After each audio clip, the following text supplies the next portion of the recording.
6 अगस्त Ukraine की अफवाज रूस के खित्ते कर्स्क में कई अतराफ से घुस गईं। ये पहला मौका है कि दूसरी वर्ल्ड वॉर के बाद किसी मुल्क की अफवाज रूस के इलाके में इतनी दूर तक घुस गई हैं। यूक्रेन दावा कर रहा है कि रूस का 1000 मुरब्बा मील से ज़्यादा इलाका उसके कंट्रोल में है। यूक्रेन के इस इक़दाम से उसके मग़रबी इत्तेहादी भी हैरान रह गए। अभी तक ये वाज़ेह नहीं है कि यूक्रेन का इस तरह घुसकर कार्रवाई करने का क्या मकसद है। यूक्रेन के सदर व्लादिमीर ज़ेलेंस्की ने कहा है कि ये कदम अमन के क़याम के लिए उठाया गया है और यूक्रेन का रूसी इलाकों पर कब्जे का इरादा नहीं है। सदर ज़ेलेंस्की ने कहा कि रूस ने यूक्रेन पर हमला करके जंग का आगाज़ किया था और अब जंग उसके घर में पहुंच चुकी है। रूस, जिसने फरवरी 2022 में स्पेशल मिलिट्री ऑपरेशन के नाम पर यूक्रेन पर जंग मुसल्लत की, आज उसे अपने ही इलाके में जंग लड़नी पड़ रही है। रूस के सदर व्लादिमीर पुतिन ने कहा है कि यूक्रेन ये सब कुछ अपनी बार्गेनिंग पोजीशन को बेहतर बनाने के लिए कर रहा है और रूसी अफवाज उसका सख्त जवाब देंगे। अमेरिका की इंतजामिया ये तासुर दे रही है कि यूक्रेन ने रूस के अंदर घुसकर कार्रवाई के हवाले से अमेरिका जैसे इत्तेहादी को अंधेरे में रखा। क्या यूक्रेन मगरबी हिमायतियों से मिलने वाले हथियारों को रूस के अंदर कार्रवाई के लिए इस्तेमाल कर रहा है? तो इसका वाज़ेह जवाब है कि वो कर रहा है। बरतानिया के वज़रा इस बात की तस्दीक कर रहे हैं। बरतानवी टैंक चैलेंजर 2 रूस के अंदर कार्रवाई में इस्तेमाल हो रहा है।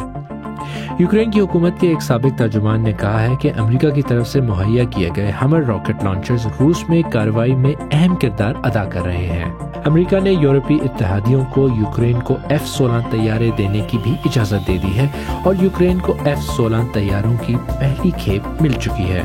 यूक्रेन रूस के अंदर कार्रवाई क्यों कर रहा है? मगरबी दिफाई माहिरीन यूक्रेन के इक़दाम पर कदरे हैरान हैं। वो समझते हैं कि यूक्रेनी अफवाज की रूस के अंदर घुसकर कार्रवाई वक्ती तौर पर तो शायद अच्छी लगे, लेकिन यूक्रेन को इसके तबाहकुन नताइज भुगतना पड़ सकते हैं।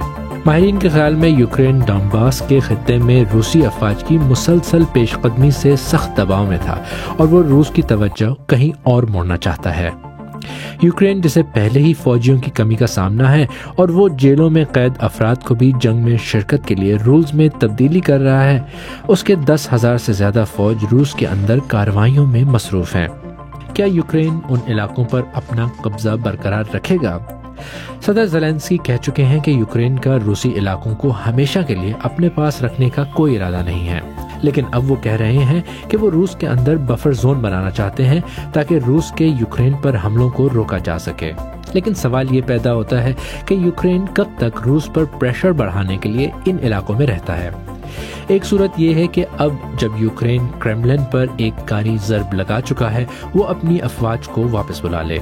लेकिन अब अगर यूक्रेन अपनी अफवाज को वापस बुला लेता है तो उसका रूसी फौज की तवज्जो हटाने और रूस से सौदाबाजी की पोजीशन खराब होगी।